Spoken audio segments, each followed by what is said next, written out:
17 जून के इनसाइड के daily current affairs हम लोग डिस्कस कर लेते हैं। ये वीडियो थोड़ी सी आने में लेट हो गई थी। उस दिन मैं कुछ वीडियोस के काम से ही बिज़ी हो गया था। मैंने सोचा कि स्किप हो गई, अब लेट करूँगा तब तक कुछ और प्लान कर लेता हूँ। इसलिए मैं संडे के लिए कर रहा हूँ। अब संडे को, और मैं रात को रिकॉर्ड कर रहा हूँ, यानी कि 20th की नाइट को मैं इसको रिकॉर्ड कर रहा हूँ। और पॉसिबली आप लोगों को ये 21st की मॉर्निंग मिल जाएगी, which is international yoga day and which is another solar eclipse. So please stay indoors, please stay safe and do enjoy the video. Okay, पहला टॉपिक है हमारा 10th schedule of the constitution which is anti defection law. Reservation is not a fundamental right says supreme court. Supplying vast coal. IAEA begins meet over Iran's nuclear programme. Fifth state of matter क्या है? World day to combat desertification and drought 17 जून। ठीक है, alright, let's start. पहला topic हमारा GS2 का है, which comes under Indian constitution. Historical underpinnings, evolution, feature, amendment, significant provisions and basic structure. Anti defection में law में इसी इनसाइड की डेली सीरीज़ के अंदर आई थिंक थर्ड टाइम पढ़ा रहा हूँ। और एक सिंपल पहले इंट्रोडक्शन हल्का सा सिंपल दे देता हूँ, फिर कंटेक्स्ट में चलेंगे। अगर कोई भी एक MP, मेंबर ऑफ पार्लियामेंट या फिर मेंबर ऑफ लेजिस्लेटिव असेंबली अपनी पार्टी को छोड़कर, ध्यान रहे मैं ये नहीं बोल रहा हूँ कि पार्टी का मेंबर, मैं कह रहा हूँ मेंबर ऑफ पार्लियामेंट, यानी कि उसके पास इलेक्शन जीता होना चाहिए, वो मेंबर ऑफ पार्लियामेंट होना चाहिए, फिर मेंबर ऑफ लेजिस्लेटिव असेंबली होना चाहिए। वो अपनी पार्टी को छोड़कर किसी भी कारण से, कुछ कारण होते हैं, उन कारण को छोड़कर दूसरी पार्टी को ज्वाइन कर लेता है, तो उसके ऊपर एंटी डिफेक्शन का लॉ लगाया जा सकता है। जिसके कारण क्या होगा, उसको कुछ फ़ाइन देना पड़ता है, कुछ पनिशमेंट होती है, प्लस में उसको जो मेंबर ऑफ पार्लियामेंट की जो सीट होती है वो उससे छीन ली जाती है। उसको बोलते हैं डिस्क्वालीफाई कर देना। बहुत बेसिक सी भाषा में समझाया जा सकता है, पर मैंने खुद जब पहली बार सीखा था तो मैं पागल हो गया था। लोगों ने पता नहीं कितना कॉम्प्लेक्स करके सिखा रखा था। अगेन बता देता हूँ, अपनी पार्टी छोड़ के दूसरी पार्टी में जाना, लेकिन कंडीशन क्या है, आप MP या फिर MLA होने चाहिए हो। अगर आप MP MLA नहीं हो, जैसे ज्योतिराव सिंधिया थे, अभी रिसेंटली उन्होंने कांग्रेस छोड़ के BJP ज्वाइन की है, but he is not an MP, he is not an MLA, तो वो सिंपली अपनी पार्टी छोड़ के ज्वाइन कर सकते हैं। उनको कोई डिस्क्वालीफाई नहीं कर सकता। डिस्क्वालीफाई कहाँ से करोगे? उनके पास कोई अथॉरिटी नहीं है, कोई पोजीशन तो है ले नहीं रखी, सीट तो ले नहीं रखी। तो जो MP और MLA होते हैं, अगर वो पार्टी छोड़ते हैं तो उनको डिस्क्वालीफाई किया जा सकता है एंटी डिफेक्शन लॉ के under, which is mention in the 10th schedule of the constitution. बहुत सिंपल भाषा में समझ गए हो। अब इसको डिटेल में खोलते हुए चलते हैं। अब कौन किसको कितना कर सकता है, क्यों कर सकता है, वो सारी की सारी चीज़ आप जानते हैं। सुप्रीम कोर्ट ने रिसेंटली गोवा असेंबली के स्पीकर को बोला था कि भैया, गोवा असेंबली के अंदर BJP की पार्टी रूल करती है, और वहाँ की अपोजिशन ने एक प्ली साइन फाइल की थी, जिसमें आपसे रिक्वेस्ट की गई थी कि आप कुछ जो उनकी पार्टी के जो कांग्रेस वाले थे वो छोड़कर BJP को ज्वाइन कर ले रहे 10 लोगों ने, उनके को डिस्क्वालिफिकेशन की जो प्रोसीडिंग्स हैं, उनको डिस्क्वालीफाई करना था, उसके ऊपर क्या किया जा रहा है, तो उसके बारे में थोड़ा जवाब दो। इशू क्या था, पिछले साल ही जुलाई के अंदर 10 MLA, member of legislative assembly, ने ये कहा था कि भैया वो पार्टी का 2/3 काउंट करते हैं, वो 2/3 के आसपास उनकी काउंटिंग है इंडियन नेशनल कांग्रेस के, लेकिन उन्होंने कहा था कि हम लोग ये पार्टी छोड़ के जा रहे हैं, हम लोग BJP को ज्वाइन कर रहे हैं। और ये बात उन्होंने कम्युनिकेट कर दी थी वहाँ के स्पीकर को। उसी कम्युनिकेशन के बेस के ऊपर स्पीकर ने इस बात को नोट किया कि भैया ये जो मर्जर हुआ है कैसे हुआ है, और स्पीकर ने उनको 10 सीट अलॉट कर दी असेंबली के अंदर ही as member of the BJP। फिर जो पेटिशन वाले, उन्होंने कहा कि भैया ये तो गलत हो गया है, आपको इनको डिस्क्वालीफाई करना पड़ेगा। क्यों? Article 191 close 2 of the constitution read with, मतलब कि इसको साथ में रीड करो 10th शेड्यूल के साथ में, तो आपको इनको, ये इन्होंने डिफेक्शन किया है, ठीक है, और ये डिस्क्वालीफाई होने चाहिए। ये तो थी पॉलिटिकल न्यूज़, जो मतलब जी TV भी सुना सकता है, NDTV भी सुना सकता है, रिपब्लिक TV भी सुना सकता है। हमको क्या करना है, क्योंकि आप तो हैं UPSC वाले, तो आपको क्या करना है, आपको जानना है what is anti defection law. 10th schedule के अंदर मेंशनड है, ठीक है, 1985 में लाया गया था 52nd अमेंडमेंट एक्ट के साथ। सुपर बेसिक इन्फॉर्मेशन है, मतलब मैं तो क्या कहूँ, ऐसे होनी चाहिए रात को 3 बजे आपको उठा दूँ ना कि 10th शेड्यूल क्या होता है, तो आपको पता होना चाहिए कौन सा अमेंडमेंट है, कि बहुत कॉमनली यूज़ होता है। इसके अंदर क्या होता है कि जो लेजिस्लेचर्स होते हैं, जो MP MLAs होते हैं ना, उनको डिस्क्वालीफाई कर सकते हो आप, अगर वो डिफेक्ट करते हैं अपनी पार्टी को। डिस्क्वालीफाई कौन करेगा? Presiding officer. राज्यसभा है तो चेयरमैन करेगा, लोकसभा है तो स्पीकर करेगा, ठीक है। और कब करेगा? जब कोई उसी की पार्टी, मतलब ऑपोजिशन वाला, कोई ऑपोजिशन वाला मतलब जिसकी पार्टी छोड़ के गए हैं ना, वो एक पिटिशन फाइल करेगा। उसी मेंबर का उसी हाउस का मेंबर होना चाहिए। वो बोलेगा भैया इन्होंने हमारी पार्टी को डिफेक्ट किया है और ये दूसरी पार्टी में चले गए, तो आप इनको प्लीज़ डिस्क्वालीफाई कीजिए। जब अगर पिटिशन कोई फाइल नहीं करेगा तो कोई डिस्क्वालीफाई नहीं कर सकता, ध्यान रहे। डिसीजन तो है on the question as to disqualification on the ground of defections refer to the chairman और स्पीकर, यानी कि ये कौन डिस्क्वालीफाई करेगा? राज्यसभा में है तो स्पीकर, राज्यसभा में तो चेयरमैन, और लोकसभा में है तो स्पीकर। और उनका डिसीजन क्या होगा? फाइनल होगा, ध्यान रहे। ये जो लॉ है ये अप्लाई होता है पार्लियामेंट में भी और स्टेट असेंबलीज़ में भी। डिस्क्वालिफिकेशन कैसी होती है? अगर एक मेंबर जो कि एक हाउस को बिलोंग करता है और एक पॉलिटिकल पार्टी को, अगर वो वॉलेंटरली अपनी पार्टी की मेंबरशिप छोड़ देता है, तो क्या वो डिस्क्वालीफाई हो सकता है? बिल्कुल हो सकता है, अगर उसकी पार्टी ने पिटीशन फाइल कर दी तो, ठीक है। या फिर अपनी पार्टी के अगेंस्ट वोट करता है, ठीक है। लेकिन however if the number of the member has taken prior permission or is condoned by the party within 15 days from such voting or abstention the member shall not be disqualified. यानी अपनी party के against vote करेगा तो disqualify करवाया जा सकता है उसको बिल्कुल। लेकिन अगर अपनी पार्टी को 15 दिन पहले इन्फॉर्म कर देगा कि वो इस वोटिंग के अंदर उनको फेवर नहीं करने वाला है, फिर उसको डिस्क्वालीफाई के बेसिस पे आप नहीं कर सकते, क्योंकि उसने पहले आपकी पार्टी को इन्फॉर्म कर दिया था। अगर कोई इंडिपेंडेंट कैंडिडेट है, वो इलेक्शन जीत जाता है, उसके बाद वो पॉलिटिकल पार्टी को ज्वाइन करता है, यानी कि एमपी और एमएलए बनने के बाद उसको भी डिस्क्वालीफाई किया जा सकता है। कोई नॉमिनेटेड मेंबर होता है, आपको पता है ना राज्यसभा के अंदर 12 नॉमिनेटेड मेंबर होते हैं। अगर वो इलेक्शन होने के बाद 6 months after he becomes a member of the legislature, अगर वो पार्टी को ज्वाइन कर लेते हैं फिर, तो वो भी डिस्क्वालीफाई किए जा सकते हैं। लेकिन क्या इस लॉ के अंदर कुछ एक्सेप्शन है? हाँ, कुछ एक्सेप्शन है। वो कह रहे जाते हैं कि भैया देखो, ये इतना हॉर्स ट्रेडिंग की तरह हो गया है। अब एक पार्टी जीती हुई होती है, वो दूसरी पार्टी के मेंबर्स को खरीद रही होती है, तो उसको हॉर्स ट्रेडिंग बोलते हैं। आया राम गया राम वाला कॉन्सेप्ट है। एक मिनिस्टर थे हमारे, मिनिस्टर तो क्या कहूँगा, एक मेंबर ही थे वो, तो उन्होंने आई थिंक हरियाणा पटौदी के एरिया की बात है, वो उन्होंने एक दिन के अंदर 3-4 पार्टियाँ चेंज कर ली थी, इसलिए उनका नाम आया राम गया राम रख दिया। आया एक पार्टी में फिर चला गया, फिर आया एक पार्टी में फिर चला गया। तो ये करप्शन को बहुत रिप्रेजेंट करती है ये वाली चीज़, की पैसे के पीछे लोग भाग रहे होते हैं, ठीक है, लोग अपनी आइडियोलॉजी को सपोर्ट नहीं करते इतना। तो और इवन नॉट जस्ट हिमसेल्फ, उनके बेटे भी ऐसे करते थे, ठीक है। तो वहाँ से कॉन्सेप्ट थोड़ा ज़्यादा पॉपुलर हो गया था, लोग बहुत खरीदारी करते हैं। आप लोगों ने कर्नाटका में सुना होगा, मध्य प्रदेश में सुना होगा, और भी बहुत पहले बहुत किस्से हुए हैं इसके बारे में। तो कुछ एक्सेप्शंस भी दी गई, तो उन्होंने कहा कि भैया देखो, कुछ जेन्युइन केस भी हो सकते हैं, ठीक है, तो आप एक्सेप्शन दो। उन्होंने ये कहा कि भैया ये कानून इनको अलाउ करेगा, अगर डिस्क्वालीफाई नहीं करेगा, बच सकते हो डिस्क्वालीफाई होने से, अगर आपकी पार्टी के अंदर एटलीस्ट 2/3 मेंबर्स जो हैं वो अगर छोड़ के दूसरी पार्टी में मर्ज करते हैं। तो मतलब क्या हुआ, मान लो आपकी पार्टी में 300 लोग हैं, लेकिन आपकी पार्टी के 200 लोग ही अगर उस पार्टी में जाना चाहते हैं, ठीक है, तो आप उसको ये नहीं बोलोगे अभी डिस्क्वालीफाई नहीं हो सकते, अब इनकी एमपी और एमएलए की पोजीशन बनी रहेगी, सिर्फ इनकी पार्टी चेंज हो सकती है, तो इनको फ़ायदा हो जाएगा। अब 200 लोग जा रहे हैं तो समझ में आ रहा है कि मेजॉरिटी पार्टी उसको सपोर्ट कर रही है। हालांकि पहले स्टार्टिंग में ना ये 1/3 था, कि भाई 1/3 अगर लोग अगर जाना चाहते हैं उनको जाना अलाउ कर दो, लेकिन 1/3 का भी बहुत मिसयूज होने लगा। अब दूसरी पार्टी जो खरीदती इनको, वो पहले 1-2 को खरीदा करती थी, अब सीधे सीधे 1/3 लोग को खरीद लेती, क्योंकि पैसा बहुत होता है ना, और पता ही इतने एमपी और एमएलए अगर आ गए तो बाद में इलेक्शन भी जीतेंगे और पैसा भी आ ही जाएगा। तो इसको बाद में चेंज करके 2/3 कर दिया गया था। तो ऐसे कुछ सिनेरियो के अंदर, लेकिन अगर 2/3 चले जाते हैं, ध्यान रहे 2/3 लोग बोल देते हैं कि हम लोग जाने के तैयार हैं, तो ऐसे सिनेरियो में आप बच कितने गए, 1/3, तो मतलब कि 1/3 ने डिफेक्ट किया है। ऐसा भी तो पॉसिबल हो सकता है ना, नहीं, लेकिन कानून ने बोला कि अगर 2/3 पास हो रहे होते हैं तो दोनों में से कोई भी डिस्क्वालीफाई नहीं होगा, ना जो जाएगा वो, ना जो बच गए वो, ओरिजिनल पार्टी के साथ जो बच गए वो भी नहीं होंगे। तो जो डिसीजन होता है प्रिसाइडिंग ऑफिसर का, वो सब्जेक्ट टू जुडिशियल रिव्यू। पहले क्या होता था कि अब जो प्रिसाइडिंग ऑफिसर है ना, सपोज करते हैं भैया आईएनसी के, मतलब कांग्रेस के कुछ लोग थे, जैसे ज्योतिराव सिंधिया वाला केस हुआ था, हालांकि वो तो खुद नहीं थे कोई एमपी एमएलए, लेकिन उनके साथ जो 20-22 लोग थे वो एमपी और एमएलए थे। तो मान लो उन लोगों ने अपनी कांग्रेस को छोड़कर और बीजेपी में शामिल हो गए, तो कांग्रेस वाले ना अपने हाउस के स्पीकर को बोल सकते हैं कि भैया इन्होंने हमारी पार्टी को डिफेक्ट किया, आप उनके ऊपर प्लीज़ इनको डिस्क्वालीफाई कीजिए। अब वो स्पीकर के ऊपर होता है वो क्या डिसीजन लेना चाहेगा। तो जनरली वो स्पीकर किसका होगा, जिसकी रूलिंग पार्टी होती है, उन्हीं से बनते हैं स्पीकर। लोकसभा के अंदर ओम बिरला जी हैं, कोटा उनकी कॉन्स्टिट्यूंसी, कौन सी पार्टी को बिलोंग करते हैं, बीजेपी को बिलोंग करते हैं। तो ऑन पेपर तो बिल्कुल इम्पार्शियल हैं वो, लेकिन ऑफ पेपर तो कहीं ना कहीं सपोर्ट करेंगे ना अपनी पार्टी की आइडियोलॉजी को। तो वही होता है। अब प्रिसाइडिंग ऑफिसर के ऊपर सब कुछ डिपेंड करता है, उन्होंने जो बोल दिया सब बोल दिया। तो पहले क्या होता था, उन्होंने जो बोल दिया होता था, लेकिन कुछ 1992 के केस के बाद सुप्रीम कोर्ट ने क्या कहा कि भैया जो प्रिसाइडिंग ऑफिसर का जो डिसीजन होगा ना, वो जुडिशियल रिव्यू के अंडर आ जाएगा, यानी कि कोई भी डिसीजन लेंगे उसको बाद में जुडिशियल रिव्यू किया जाएगा कि इस इंसान ने कहीं अपनी पार्टी को फेवर तो नहीं दिया है।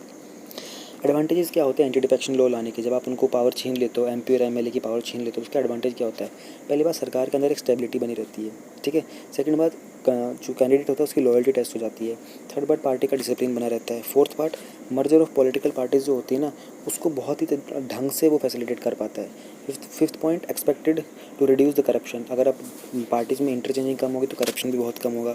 फिर एक प्यूनिटिव मेजर प्रोवाइड करता है against member who defects the party from, यानी कि एक इंसान जो अपनी पार्टी छोड़ के दूसरी पार्टी में जा रहा है उसको प्यूनिटिव मेजर मगर सजा वगैरह प्रोवाइड कर, सजा वगैरह देने का कोई प्रोविजन सेटअप कर देता है anti defection law.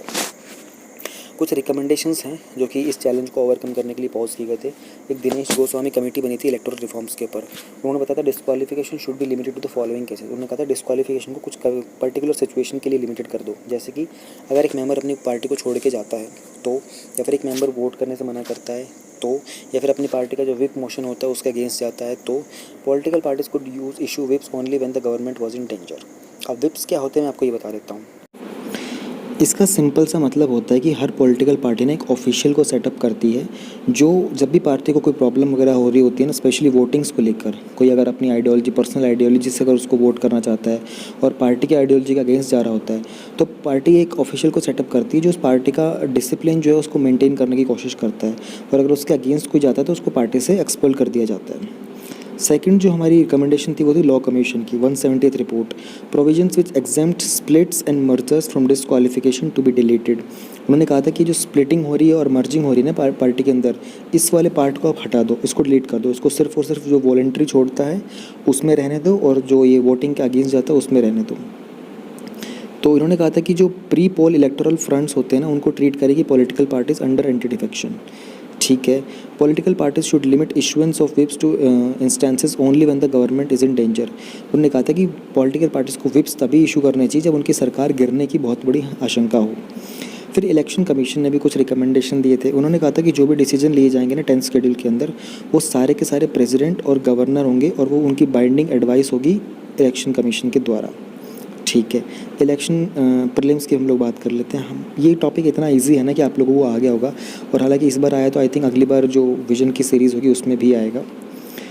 Name the various committees and commissions with regard to anti defection law. अभी 3 कमेटी की जस्ट अभी बात की हम लोगों ने।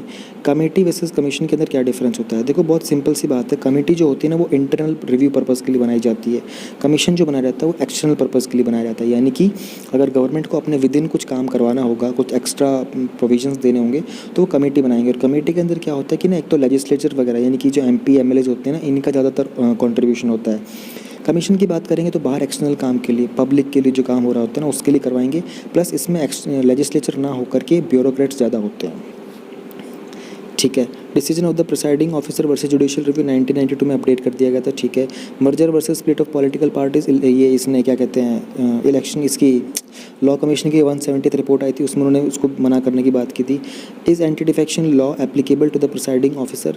नो, प्रिसाइडिंग ऑफिसर के लिए एंटी डिफेक्शन लॉ नहीं है, ये सिर्फ MP और MLAs के लिए है, और पार्लियामेंट और लेजिस्लेटिव असेंबलीज दोनों मतलब स्टेट और सेंटर लेवल दोनों पे एप्लीकेबल है।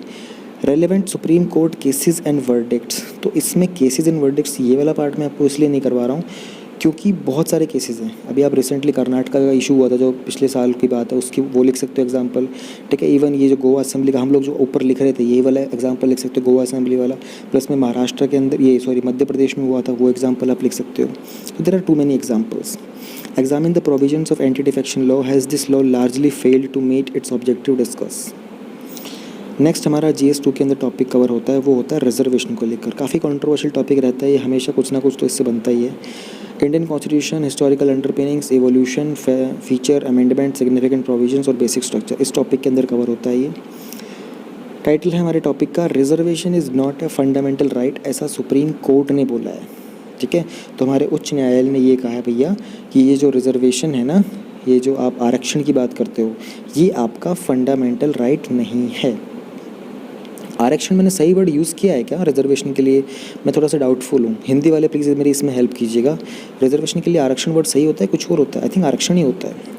चलो जो भी है, आप लोग कमेंट करके मुझे करेक्ट कीजिएगा अगर मैं इसमें गलत हूँ तो कंटेक्स्ट क्या है? सुप्रीम कोर्ट ने कहा कि जो रिजर्वेशन की जो सीट्स होंगी ना, वो कुछ कम्युनिटीज़ के लिए होती हैं, वो बात ठीक है, लेकिन आप उसको फंडामेंटल राइट सबका नहीं बना सकते। हर एक को फंडामेंटल राइट नहीं हो सकता उसको किसी ने, वरना तो हर इंसान उठ के आ जाएगा। जनरल वाले फंडामेंटल राइट तो सबके लिए होते हैं ना, क्योंकि फिर जो जनरल कैटेगरी वाले हो जाएंगे वो भी बोल देंगे हमारा भी फंडामेंटल राइट, हम भी डिप्राइव हो रहे हैं। तो इशू क्या है? कोर्ट, देखो भैया, कोर्ट ने एक पिटिशन को रिफ्यूज़ किया था। उसमें हुआ क्या था कि जो भी तमिलनाडु की बहुत सारी पॉलिटिकल पार्टीज़ थी ना, उन्होंने एक पिटिशन फाइल किया था कि 50% OBC का ऑब्जर्वेशन कह रहा हूँ, रिजर्वेशन दो नीट के एग्ज़ाम के अंदर। ठीक है, सुप्रीम कोर्ट ने इस चीज़ को मना कर दिया है। और उन्होंने पिटिशन कौन से उसमें फ़ाइल किया है? रिट पिटिशन फाइल किया आर्टिकल 32 ऑफ द कॉन्स्टिट्यूशन में। आर्टिकल 32 को यूज़ करके आप एक रिट पिटिशन फाइल कर सकते हो, यानी कि सुप्रीम कोर्ट के पास जा सकते हो अगर आपके फंडामेंटल राइट्स जो हैं वो वायलेट हो रहे हैं। और सेम चीज़ अगर आपको हाई कोर्ट के पास जानी है तो भी आप आर्टिकल 226 का यूज़ करके जा सकते हो। तो क्या फंडामेंटल राइट को लेकर के आप सिर्फ सुप्रीम कोर्ट के पास जा सकते हो, सिर्फ हाई कोर्ट के पास नहीं, आप किसी के भी पास जा सकते हो। लेकिन अगर आप डायरेक्ट सुप्रीम कोर्ट के पास गए तो आपको रीज़न बताना पड़ेगा कि आप पहले हाई कोर्ट के पास क्यों नहीं गए।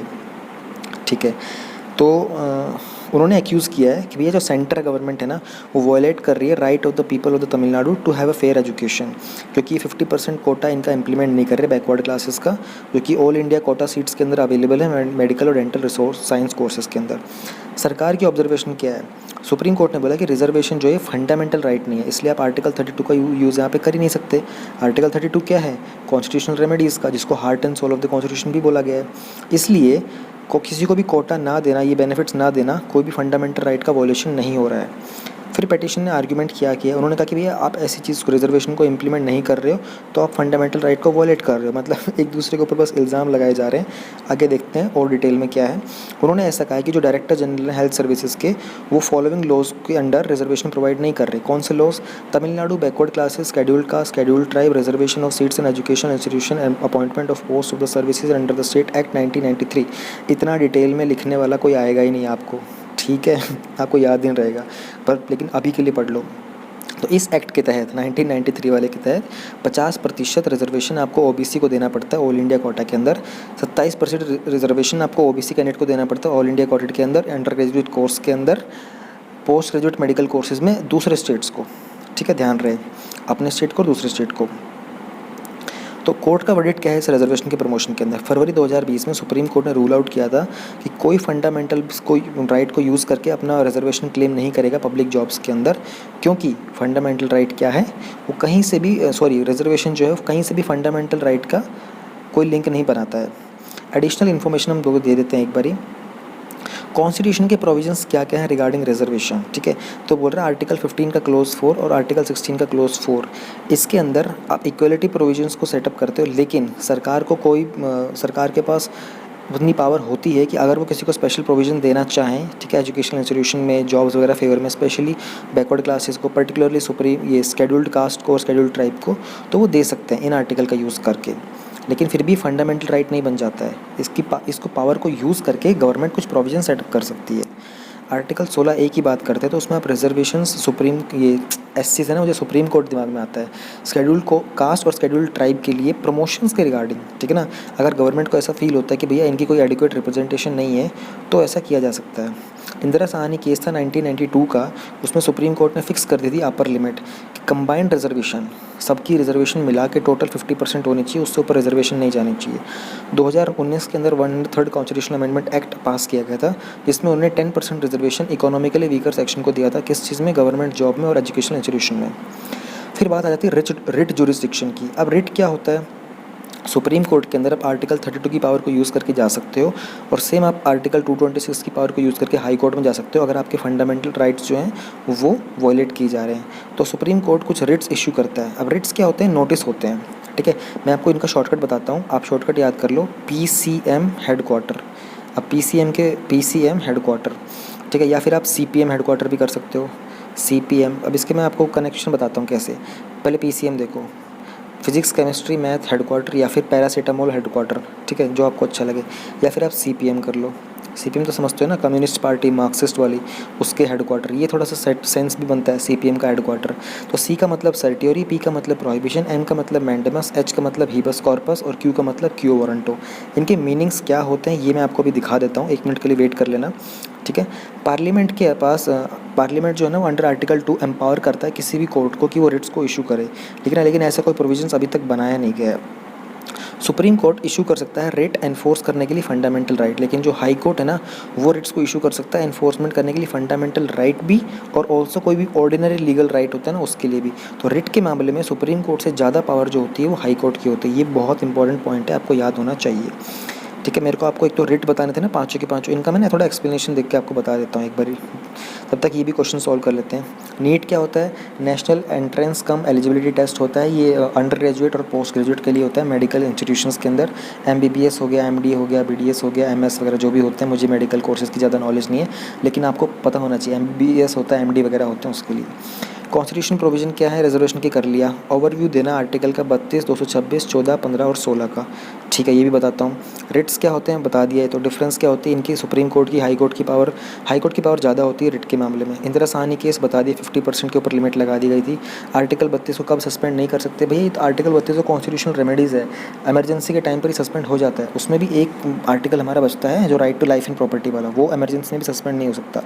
तो कौन एम्पावर करता है किसी भी कोर्ट को रिट्स इशू करने के लिए, वो जो एम्पावर करता है वो करता है हमारा पार्लियामेंट। तो मैं आप लोगों को रिट्स के बारे में बता रहा था, रिट्स के मीनिंग। तो देखो हम लोगों ने शॉर्टकट याद कर लिया, CPM हेडक्वार्टर, कुछ भी याद कर लिया यार, PCM से हो रहा है पैरासीटामोल हेडक्वार्टर, या फिर फिजिक्स केमिस्ट्री मैथ हेडक्वार्टर, या फिर कम्युनिस्ट पार्टी मार्क्सिस्ट हेडक्वार्टर। अब एक एक वर्ड का शॉर्टकट को समझ लो। H तो था ना, H उसका मतलब होता है हिबस कॉर्पस। हिबस कॉर्पस का मतलब होता है कि you should have a body, यानी कि अगर आप पुलिस वगैरह किसी को अगर अरेस्ट करके लाती है तो उनको 24 घंटे के अंदर मजिस्ट्रेट यानी कि DM वगैरह के सामने प्रेजेंट करना पड़ता है, ठीक है। और अगर ऐसे इंसान को कोई प्रेजेंट करने में मतलब पुलिस अगर देरी वगैरह कर देती है तो जो सुप्रीम कोर्ट होता है ना, अगर किसी ने पिटीशन फाइल कर दी तो ठीक है, वरना सुप्रीम कोर्ट को पता चलता है तो हिबस कॉर्पस का यूज़ करते हैं कि present the body, you should have the body, यानी कि उस इंसान को लेके आओ, प्रेजेंट करो। और उसके बाद आता है मैंडमस। देखो मैंडमस को शॉर्टकट से याद करो, मैंड MAND होता है ना, और कमांड के अंदर भी लास्ट में MAND होता है। तो कमांड और मैंडमस दोनों, एक का स्टार्टिंग का और दूसरे का पीछे वाला मैच कर रहे हैं, यानी कि कमांड करता है। कमांड किस चीज़ के लिए करता है, कोई भी एक इंसान किसी दूसरे इंसान का कोई लीगल राइट वगैरह को ऑब्लिगेट कर रहा होता है ना, तो उसके लिए सुप्रीम कोर्ट उसको कमांड देता है कि भैया आप इसके राइट को ऐसे वॉयलेट कर रहे हो, आप इस चीज़ को ऐसे करो वैसे करो, कमांड करता है। फिर आता है हमारा सर्टियोररी। सर्टियोररी का मतलब होता है स्पेशली किसी कॉर्पोरेशन, किसी स्टैट्यूटरी बॉडीज़, कंपनीज़ वगैरह के लिए होता है कि भैया आपको अगर कोई रिकॉर्ड्स वगैरह दिखाने होते हैं ना, उसकी सर्टिफिकेशन लेने के लिए होता है कि वो चीज़ कानून के तहत चल रही है या नहीं चल रही है। प्रोहिबिशन करना मतलब किसी चीज़ को बैन कर देना, किसी चीज़ को स्टॉप कर देना, ठीक है, किसी के ऊपर स्टे ऑर्डर लगा देना, कोई कंस्ट्रक्शन पे स्टे ऑर्डर लगा देना, या फिर कोई एनवायरनमेंट से रिलेटेड कुछ भी हो सकता है, मतलब स्टे लगा देना, प्रोहिबिशन लगा देना, बैन लगा देना। क्यू वारंटो का मतलब, क्यू मतलब क्वेश्चन से बना लो, ठीक है, बाय व्हाट वारंट, ठीक है ना, कि यानी कि आप किसी इंसान से क्वेश्चन कर सकते हो कि अगर आप इस ऑफिस के लिए एंटाइटल्ड नहीं हो तो how are you holding this office. Supreme court इस तरीके से 4-5 तरह के रिट्स जो हैं इनको फाइल करता है। अब मैं आप लोगों को बताता हूँ आर्टिकल 14, 15, 16 के बारे में। आर्टिकल 14 जो होता है ना, ये गारंटी करता है कॉन्स्टिट्यूशन के अंदर कि किसी भी हर एक इंसान को इक्वली ट्रीट किया जाएगा, ठीक है, for the equal protection of the laws within the territory of India, Bharat की टेरिटरी के अंदर। आर्टिकल 15 बोलता है कि हर एक को इक्वली ट्रीट किया जाएगा, किसी के ऊपर कोई भी प्रोहिबिशन नहीं होगा, मतलब डिस्क्रिमिनेशन नहीं होगा। डिस्क्रिमिनेशन के ऊपर प्रोहिबिशन है, ठीक है, specially religion, race, caste, sex और प्लेस ऑफ बर्थ के ऊपर। आर्टिकल 16 क्या बोलता है कि आपको हर एक चीज़ के अंदर इक्वल अपॉर्चुनिटीज़ मिलेगी, ठीक है, जैसे कि आपको पब्लिक एम्प्लॉयमेंट की बात हो गई, ठीक है, और इनके ऊपर कोई भी आपके अंदर डिस्क्रिमिनेशन नहीं किया जाएगा। तो ये होते हैं हमारे आर्टिकल 14, 15, 16। मैंने आपको तीनों समझा दिए थे और नीट बता दिए, सारी चीज़ें बता दी हैं।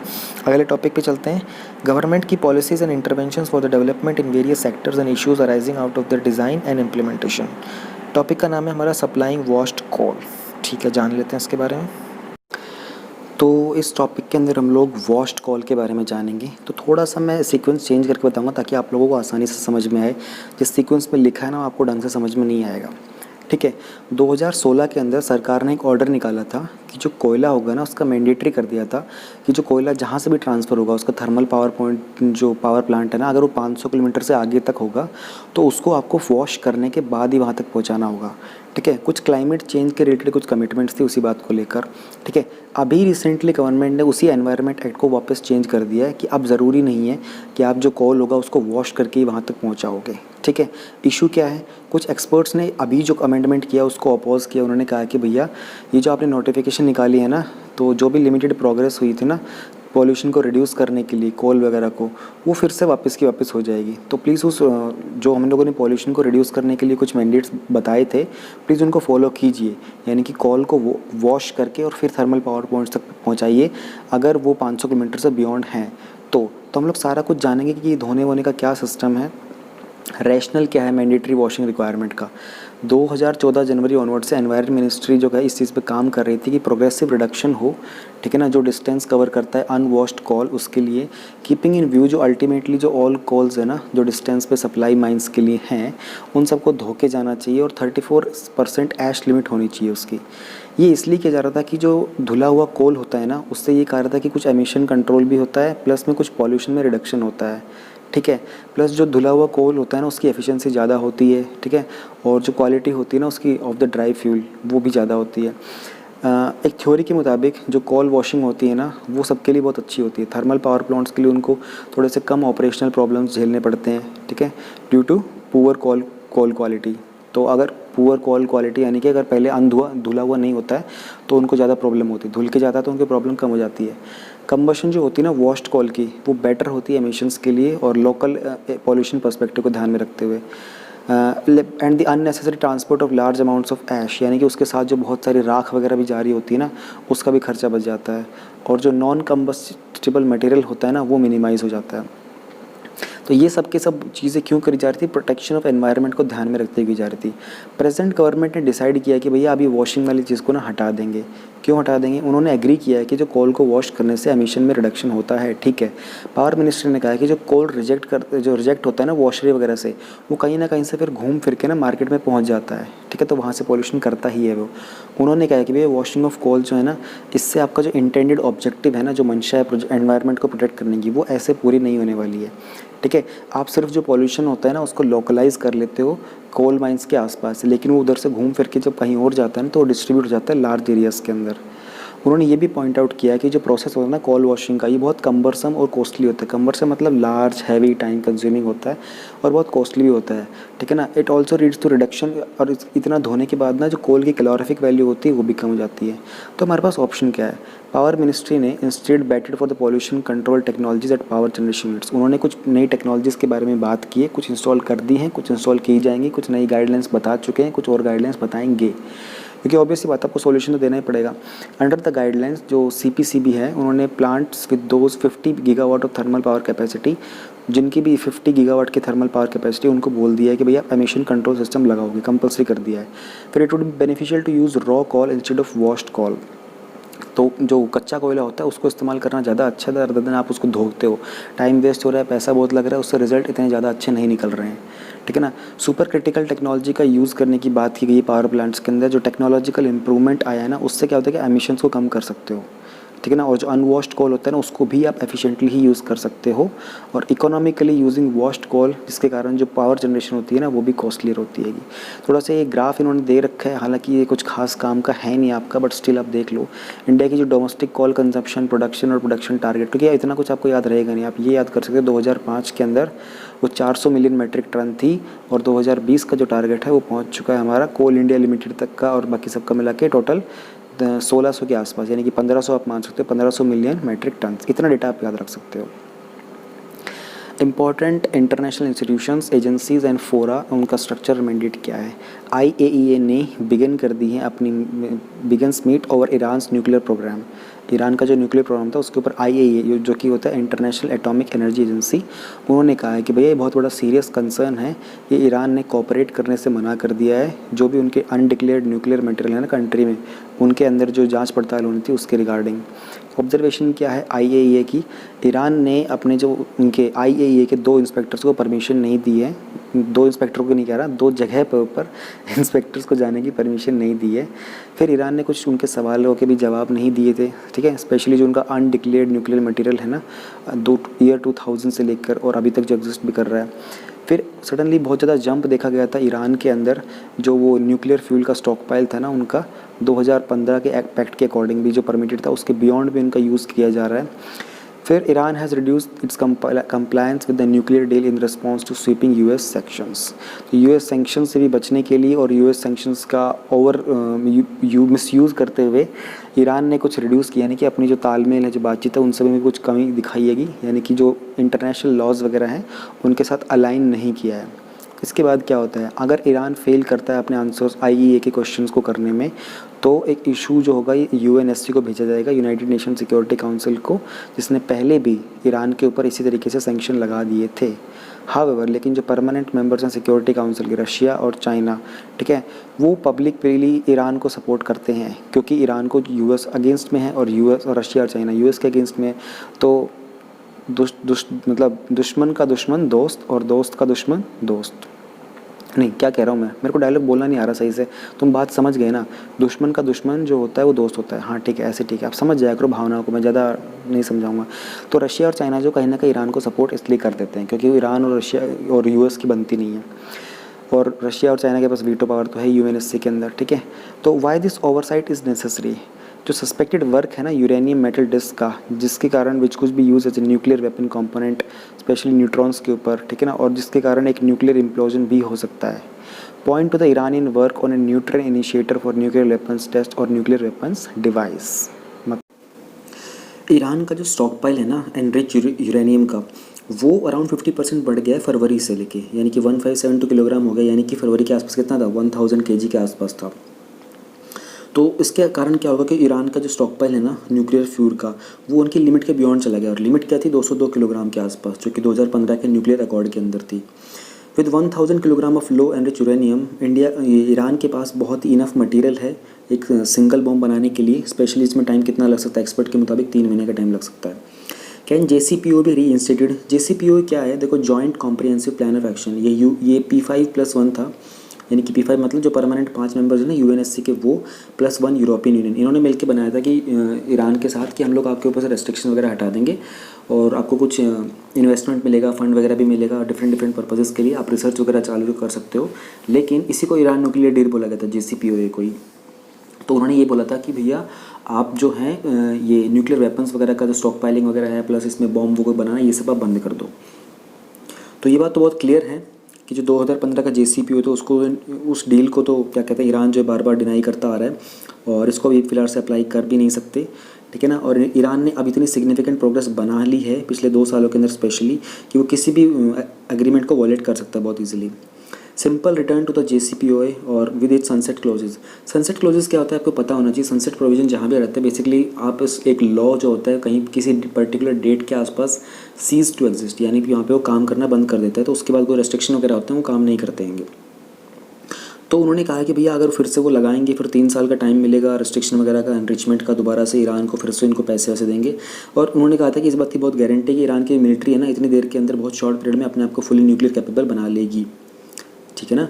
3 ईयर्स तक लगेंगे उसको टाइम सेटअप वेटअप करने के अंदर एवरीथिंग। तो ईरान न्यूक्लियर डील क्या थी, ईरान ने एग्री किया था कि वो अपने जितने भी न्यूक्लियर प्रोग्राम थे ना 2015 के अंदर, तब तक के सबको बंद कर देगा। उन्होंने डील साइन की थी US, UK, Russia, China, France और जर्मनी के साथ। अंडर JCOP तेहरान ईरान की जो कैपिटल है, उन्होंने एग्री किया था कि वो सेंट्रीफ्यूज वगैरह के स्टोर्स हैं, एनरिच यूरेनियम वगैरह, हैवी वाटर, इन सबको कट करेगा, इनका रिडक्शन करेगा। तो JCPOA ने एस्टेब्लिश किया था जॉइंट कमीशन, ठीक है, जो नेगोशिएटिंग करेगा पार्टीज वगैरह के साथ, जो भी रिप्रेजेंट करेंगे, और जो भी इस पूरे एग्रीमेंट का इंप्लीमेंटेशन था उसको मॉनिटर करेगा। US ने इससे पुल आउट कर दिया। US ने कहा कि इस डील का कोई फ़ायदा नहीं है, ईरान को तो क्या कि बिलियंस ऑफ डॉलर का एक्सेस हो गया है, लेकिन वो फिर भी हमारी बात तो मान नहीं रहे हैं, वो अपने न्यूक्लियर वगैरह के प्रोग्राम्स को तो बिल्कुल भी बंद नहीं कर रहे हैं। They note it also doesn't curb Iran's development of ballistic missiles that the deal phases out by 2030। Deal के मुताबिक ईरान को अपनी सारी की सारी बैलिस्टिक मिसाइल 2030 तक ख़त्म करनी है। लेकिन वो कह रहे थे कि ईरान जो बार बार अपने न्यूक्लियर प्रोग्राम के बारे में झूठ बोल रहा है और इसका जो यूज़ है और जो रिसर्च बढ़ाता जा रहा है। IAEA के बारे में जान लेते हैं। ये world famous atom for peace organization है 1957 से। ये UN की फैमिली का पार्ट है और रिपोर्ट करता है UNGA को और सिक्योरिटी काउंसिल को, ठीक है।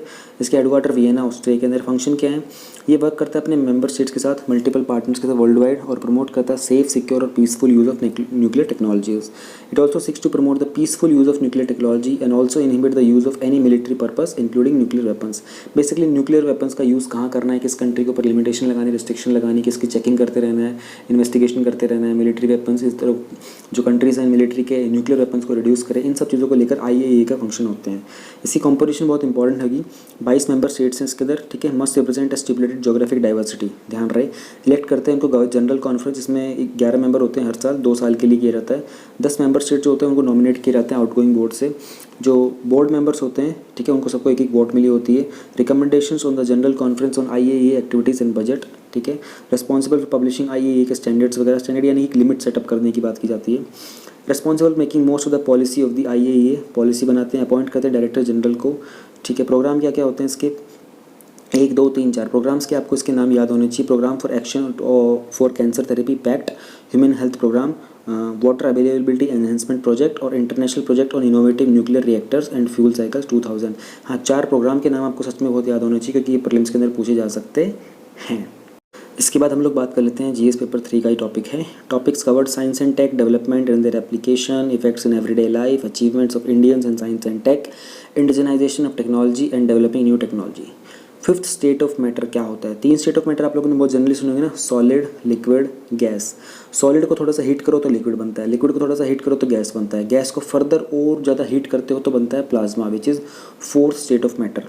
लेकिन अगर तो ऑपोजिट साइड में जाते हो, उसको सुपर कूल कर देते हो ना, तो बनता है बोस। ये जो हमारा फिफ्थ स्टेट ऑफ मैटर होता है, इसका होता है नाम मैं आपको बताता हूँ अभी, बोस आइंस्टाइन कंडेंसेट। उसको क्या बोलते हैं? BEC। तो अगर हम बात करें तो पहले होता है बोन्स आइंस्टाइन कंडेंसेट, फिर होता है सॉलिड, फिर होता है लिक्विड, फिर होता है गैस, फिर होता है प्लाज्मा। ये सीक्वेंस होती है टेम्परेचर के अकॉर्डिंग मैं आपको अरेंज करके बता रहा हूँ, और डिफरेंस होते हैं टेम्परेचर के, प्रेशर के, काइनेटिक एनर्जी के, मूवमेंट ऑफ पार्टिकल्स के, गैपिंग के, एवरीथिंग के। तो हम लोग बात करने वाले हैं फिफ्थ स्टेट ऑफ मैटर के बारे में। ये फिलहाल इसके ऊपर क्या कुछ किया जा रहा है, तो सडनली न्यूज़ में था, तो इसलिए नासा के साइंटिस्ट जो अर्थ के ऊपर है उन्होंने कोलैबोरेट किया, जो भी astronauts ISS international space station के अंदर यानी कि स्पेस के अंदर हैं। पहली बार वो लोग BEC को, फिफ्थ स्टेट ऑफ मैटर को, आउटसाइड अर्थ की ग्रेविटी के बाहर लेके जाएंगे और उसके ऊपर कुछ रिसर्च करना चाहते हैं। ये जो मैटर है क्रिएट किया गया one of the coldest place in the universe, जो कि कोल्ड एटम लेबोरेटरी है। ठीक है, एक डिवाइस बोर्ड है, इंटरनेशनल स्पेस स्टेशन यानी कि स्पेस के अंदर ही है ये। स्पेस में तो आपको पता होगा ठंड तो बेहद खतरनाक लेवल की होती है। बेसिक्स क्या है, मैटर क्या होता है, एटम क्या होता है, मॉलिक्यूल क्या होता है। एटम की डेफिनेशन आपको मैं बता देता हूँ, smallest particle of an element. ठीक है, दोबारा सुनो, स्मॉलेस्ट, फोकस करो, स्मॉलेस्ट पार्टिकल जो आप इमेजिन कर सकते हो जो एग्जिस्ट करता है किसी भी एलिमेंट का। ठीक है, सपोज मेरे हाथ में एक रॉक है, रॉक को मैं कितना ब्रेक कर सकता हूँ, स्मॉल स्मॉल स्मॉल स्मॉल में। जो उसका स्मॉलेस्ट पार्टिकल होता है, सबसे स्मॉलेस्ट, जो किसी केमिकल रिएक्शन के अंदर भी पार्टिसिपेट कर सकता हो। कंडीशन क्या होती है? That can take part into a chemical reaction, any kind of chemical reaction, उसको बोलते हैं हम लोग एटम। ठीक है, मैटर जो होता है वो स्टफ होता है जिससे पूरा का पूरा यूनिवर्स बना हुआ है। Everything that takes up space and has mass, यानी कि वो जो जगह घेरती है जिसके अंदर थोड़ा वजन होता है, वो मैटर होता है। सारा जो मैटर होता है वो एटम्स का बना होता है। ठीक है, और एटम के अंदर क्या होते हैं? Proton, neutron, electron. जिन्होंने साइंस पढ़ी हुई है बेसिकली 8th 9th 10th कभी तो पढ़ी होगी, उनको थोड़ा सा आइडिया होगा, और इतना ही आइडिया चाहिए आपको। एटम सारे के सारे आसपास में मिल जाते हैं तो मॉलिक्यूल बना लेते हैं। मैंने आपको एटम बता दिया ना, सबसे छोटा पार्ट, लेकिन वो केमिकल रिएक्शन में भी पार्ट कर सकता है। ठीक है, which are building blocks for the type of matter. Atom से मॉलिक्यूल, मॉलिक्यूल से बनता है मैटर। ठीक है, यानी कि एटम एक, बहुत सारे एटम मिल गए तो मॉलिक्यूल, और बहुत सारे मॉलिक्यूल मिल गए तो मैटर। अब समझ में आ गया होगा। Both atoms and molecules are held together by form of potential energy, उसको बोलते हैं केमिकल एनर्जी। एटम और मॉलिक्यूल आपस में कैसे पकड़ के रहते हैं? केमिकल एनर्जी के कारण। 5 तरह के सेट्स ऑफ मैटर होते हैं, 4 तो नेचुरल होते हैं। ठीक है, ध्यान रहे। फिफ्थ जो होता है वो मैनमेड होता है, जिसको बोलते हैं BEC, बोस आइंस्टाइन कंडेंसेट। पहले 4 कौन से मैंने आपको बता दिया, सॉलिड, लिक्विड, गैस और प्लाज्मा। प्लाज्मा बेसिकली जो स्पेस में ज़्यादा मिलेगा आपको देखने को, वैसे तो अर्थ के ऊपर भी एग्जिस्ट करता है, लेकिन स्पेस में ज़्यादा देखने को आपको मिलेगा। जो भी आप लोगों को स्टार वगैरह दिखते हैं, सन वगैरह दिखते हैं ना, काइंड ऑफ एक तरह का प्लाज्मा ही होता है। एक्सट्रीम लेवल की हीट होती है इसके अंदर। तो बोस आइंस्टाइन कंडेंसेट क्या होता है? ये BEC जो होता है ये सो नेम्ड है बिकॉज इसकी जो एग्जिस्टेंस है ना, it was posited almost a century ago. तकरीबन 100 साल पहले एल्बर्ट आइंस्टाइन ने, और इंडियन मैथमेटिशियन थे सत्येंद्र नाथ बोस, उन्होंने। ये जो टॉक्सिक मटेरियल है ये एग्जिस्ट करता है, वे जो एटम्स होते हैं ना सर्टेन एलिमेंट्स के, उनको कूल किया रहता है बिलो टेम्परेचर, यानी कि to temperature that is near absolute zero. अब एब्सोल्यूट जीरो क्या होता है? देखो, जिन्होंने साइंस को उतना 11th 12th में सीरियसली ना लिया हो उनको बता देते हैं। टेम्परेचर की जो स्टैंडर्ड यूनिट होती है वो केल्विन में होती है। ठीक है, तो 0 डिग्री सेल्सियस जो होता है वो किसके इक्वल होता है? 0 डिग्री सेल्सियस किसके इक्वल होता है? 273 केल्विन के आसपास। तो क्या ये स्टैंडर्ड टेम्परेचर है? नहीं, स्टैंडर्ड टेम्परेचर होता है 0 डिग्री केल्विन। अब 0 डिग्री केल्विन का मतलब क्या होगा? सेल्सियस में कितना पीछे जाएगा? -273 डिग्री सेल्सियस। तो आपके घर का जो रूम टेम्परेचर होता है वो तकरीबन 30 से 40 यानी कि 25 से 40 के बीच में होता है ना, 25 से 35 के बीच में रूम टेम्परेचर होता है डिग्री सेल्सियस। अब उसको नेगेटिव में ले जाओ, कितना ठंडा हो जाता है, तब बनता है हमारा BEC। आई थिंक मैंने बहुत अच्छे से समझाने की कोशिश की है। उस पॉइंट के ऊपर जो क्लस्टर होता है ना एटम्स का, वो बनाते हैं एक सिंगल क्वांटम ऑब्जेक्ट, यानी कि छोटे छोटे जो बहुत सारे वो होते हैं ना एटम्स, अब ठंड के मारे क्या होता है? सिकुड़ जाते हैं, उसके कारण वो बनाते हैं सुपर एटम बनाते हैं। पहली बार कब क्रिएट किया गया था? BEC को पहली बार क्रिएट किया था साइंटिस्ट ने 1995 के अंदर। उन्हें रुबीडियम को सुपर कूल कर दिया था, ठीक है, एब्सोल्यूट जीरो तक। तो इस एक्सट्रीमली लॉन्ग टेम्परेचर के जो मॉलिक्यूल के मोशंस होता है ना, वो बहुत पास जाते हैं, आपस में चिपक जाते हैं, क्लम्प कर जाते हैं, फिर बनता है हमारा सुपर एटम। तो फिर हम लोग BEC को स्टडी क्यों कर रहे हैं? देखो, जो BEC की स्टडी है ना, उसको स्पेशली क्वांटम मैकेनिक्स की, उसको माइक्रोस्कोपिक लेवल के ऊपर पढ़ा जा रहा है। लाइट जो होती है ना, जब वो BEC के ऐसे बॉन्ड्स आइंस्टाइन कंडेंसेट से पास करती है तो लाइट थोड़ी सी स्लो हो जाती है। ये एक्सपेरिमेंट में पता चला है। तो साइंटिस्ट को हेल्प मिलेगी पार्टिकल वेव पैराडॉक्स को स्टडी करने में। बीईसी जो होता है उसकी बहुत सारी प्रॉपर्टीज़ होती हैं, जैसे कि सुपर फ्लूइड होता है, ठीक है ना, और एक ऐसा फ्लूइड होता है जिसमें कोई फ्रिक्शन नहीं होता है, यानी कि फ्रिक्शन नहीं होता मतलब बहुत स्मूथ होता है। तो फ्रिक्शन के कारण ही हर टाइप की मूवमेंट हो रही होती है, लेकिन इतना स्मूथ होता है तो उसके अंदर हर चीज़ बहुत रिपटनी टाइप की हो जाती है, रिपटती सी है, स्मूथ इतना हो जाता है। बीईसी को हम लोग यूज़ करते हैं स्टिमुलेट करने के लिए कंडीशंस जो कि सिर्फ ब्लैक होल्स में एग्जिस्ट करती हैं, उस लेवल की कंडीशंस हम लोग क्रिएट करने की कोशिश करते हैं। Why is it easy to create BEC in space? Space के अंदर बीईसी को क्रिएट करना इतना ईजी क्यों है? देखो, BEC has been producing variety of experiments on earth 1995 तक से लेके अब तक, लेकिन जो ग्रेविटी होती है ना वो उसमें कुछ ना कुछ ऑब्स्ट्रक्शन दिखाती है कि, ठीक है ना, which collapses the clouds in a split second. Split second के अंदर जो क्लाउड्स होते हैं उनको कोलैप्स कर देते हैं, इसलिए स्पेस में जाते हैं, वहाँ पर ग्रेविटी नहीं है, वहाँ पर कोल्ड लैब है आईएसएस के अंदर, वहाँ इसको बनाएंगे, फिर कुछ रिसर्च करेंगे। In the near zero gravity in space they can mix the ingredients in a much smaller catchment trap. छोटे से डब्बे के अंदर उनको बहुत इजीली कर पाएंगे क्योंकि ग्रेविटी के कारण जो क्लाउड बनता है उसका वो कोलैप्स नहीं करेगा। अर्थ सरफेस के ऊपर जो एटम्स होते हैं रिपेल करना स्टार्ट कर देते हैं, तो थोड़ा मुश्किल होता है बनाना, हालांकि बना तो चुके ही थे लेकिन बहुत मुश्किल होता है मेंटेन करना। अर्थ के ऊपर जो लेबोरेटरीज होती है ना वो मेंटेन करती है बीईसी को for matter of milliseconds, इतनी देर के लिए बन सकता है। लेकिन जो रिसर्च है ना एब्रोड आईएसएस, उन्होंने बीईसी को बनाया जो कि 1 सेकंड से ज़्यादा देर तक के लिए टिक सकता है। अब हम बात करते हैं कंजर्वेशन रिलेटेड इश्यूज़ के बारे में। तो world day to combat the desertification and drought 17 जून को मनाया जाता है। थीम थी इसकी food feed fiber the links between consumption and land. 17 जून ही क्यों? The day was proclaimed by United Nation General Assembly resolution in 1995 after the day when UNCCD was drafted. ठीक है, यूएनसीसीडी क्या होता है इसके बारे में हम लोग जानेंगे। पहले हम जान लेते हैं डेजर्टिफिकेशन क्या होता है। देखो, डेजर्टिफिकेशन होता है degradation of land in arid, semi arid and dry सब ह्यूमिड एरियाज, यानी कि जहाँ रूखा सूखा जो होता है ना, डेजर्टिफिकेशन मतलब थोड़ा सा सूखा पड़ जाना टाइप का हो जाता है, ठीक है ना। ये प्राइमरीली होता है ह्यूमन एक्टिविटीज़ के कारण, क्लाइमेटिक वेरिएशंस के कारण। Desertification does not refer to the expansion of existing deserts. उसका मतलब ये नहीं है कि जो ऑलरेडी एग्जिस्टिंग डेजर्ट्स हैं वो एक्सपेंड कर रहे हैं, ठीक है। ये होता है बेसिकली ड्राईलैंड इकोसिस्टम के कारण, ठीक है ना, जो कि कवर करता है 1/3 of the world's land area और बहुत ही एक्सट्रीमली वल्नरेबल है ओवर एक्सप्लोइटेशन के लिए और इनअप्रोप्रिएट लैंड यूज़ के लिए। Poverty, political instability, deforestation, over grazing, bad irrigation practices, ये सब अंडरमाइन करती हैं प्रोडक्टिविटी ऑफ द लैंड को। यूएनसीसीडी के बारे में जानते हैं, ये हमारे लिए ज़्यादा इंपॉर्टेंट है। एस्टेब्लिश होता है 1994 के अंदर, is the sole legally binding internal agreement जो कि एनवायरनमेंट और डेवलपमेंट जो होती सस्टेनेबल लैंड मैनेजमेंट की, उन सब की लिंकिंग के लिए है। ये this is the only convention जो स्टेम आउट कहाँ से कर रहा है? Direct recommendation of the Rio conference agenda 21। रियो कहाँ पे? रियो ब्राज़ील के अंदर है, ठीक है। ये हेल्प करता है पब्लिसाइज करने में कन्वेंशन को, जो कि 2006 में डिक्लेयर किया गया था, international year of desert and desertification. Focus area इसका क्या है? कन्वेंशन जो है ना वो एड्रेस करता है स्पेशली जो एरिड, सेमी एरिड और ड्राई सब ह्यूमिड एरियाज होते हैं ना, जिनको हम लोग ड्राई लैंड भी बोलते हैं, जहाँ पर कुछ वल्नरेबल इकोसिस्टम और लोग अभी भी मिलते हैं। यानी कि आपके आसपास के घर के आसपास, सिटी के आसपास ऐसा कुछ एरिया होगा जहाँ पर नॉर्मल हैबिटेट नहीं है ह्यूमन बींग्स का, एनिमल्स का, फ्लोरा फोना किसी का भी, but it's a dry area, it's a semi dry area, it's a dry land, some people, some human beings, some flora fauna still exist there, वो इसका focus area होता है। M क्या होता है? ये 197 पार्टीज़ का एम है थ्रू मैप पार्टनरशिप। अच्छा, यहाँ से 197 पार्टीज से क्वेश्चन बनता है, मुझे आंसर बताओ कि वर्ल्ड वाइड अब तक का मोस्ट सक्सेसफुल एक्सेप्टेड प्रोटोकॉल या फिर एग्रीमेंट कौन सा है? चलो, कितना सही सवाल है, आपको आंसर देना होगा इसका। एनवायरनमेंट की बात करें तो इतना हिंट दे देता हूँ, एनवायरनमेंट से रिलेटेड है वो, ठीक है। ये इंप्लीमेंट करता है कन्वेंशन एंड अचीव करता है sustainable development goals, very good. SDG मैंने आपको बता रखे हैं ना, 2015 से 2030 तक का टारगेट है, यूएन ने रिलीज़ किए थे और इंडिया के अंदर नीति आयोग हैंडल करता है। 17 गोल्स हैं हमारे सस्टेनेबल डेवलपमेंट गोल्स के। The end goal is to protect the land from over use and drought. आखिरी गोल क्या है कि उसको ओवर यूज़, ताकि उसका ज़्यादा ओवर यूज़ ना हो, प्लस में उसको सूखा ना पड़े, ड्राउट ना आए वहाँ पर, ताकि वहाँ पर फूड, वाटर और एनर्जी की अवेलेबिलिटी लगातार बनी रहे। इंडिया के अंदर बात करते हैं, जो नोडल मिनिस्ट्री है वो ministry of environment, forest and climate change है। अब इंडिया के लिए कंसर्न क्या है?